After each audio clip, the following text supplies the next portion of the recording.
নমস্কাৰ বন্ধু-বান্ধৱীসকল, মই ৰেডিঅ' ব্লগলৈ আপোনালোক সকলোকে পুনৰবাৰ স্বাগতম জনাইছোঁ।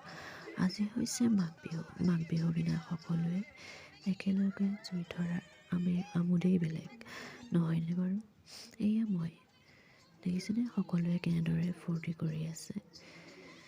এই দিনটো সঁচাই সুকীয়া। সকলোৰে লগত মিলিজুলি জুই ফুৱাৰ আমোদেই বেলেগ। আৰু এয়া হৈছে যুদ্ধ।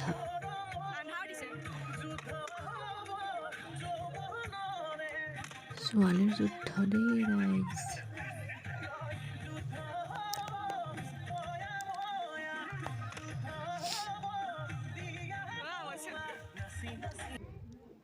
চাওঁতে চাওঁতে ৰাতিপুৱালে। আৰু এয়া মই দেখিছেনে বাৰু 4টা বজাত কিমান কুঁৱলী পৰিছে ৰাইজ, আৰু ইমান ঠাণ্ডা, ইমান দিনৰ কষ্ট, আৰু এদিনতেই সকলো জ্বলাই শেষ কৰি দিব লাগিব।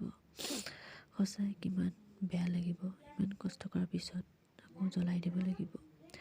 সেইটো ভাইটি বহি আছে, আৰু মই এয়া পানী গৰম কৰি আছিলোঁ। আৰু এয়া মই দৌৰি দৌৰি আহিলোঁ, কিয় জানেনে?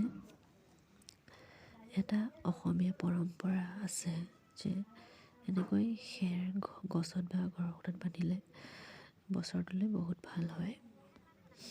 আৰু অৱশেষত এয়া মই জ্বলাই দিলোঁ মেজিটো। বহুত দুখ লাগিল, কিন্তু উপায় নাই। আৰু এয়া আমিবোৰ আজিলৈ বাই।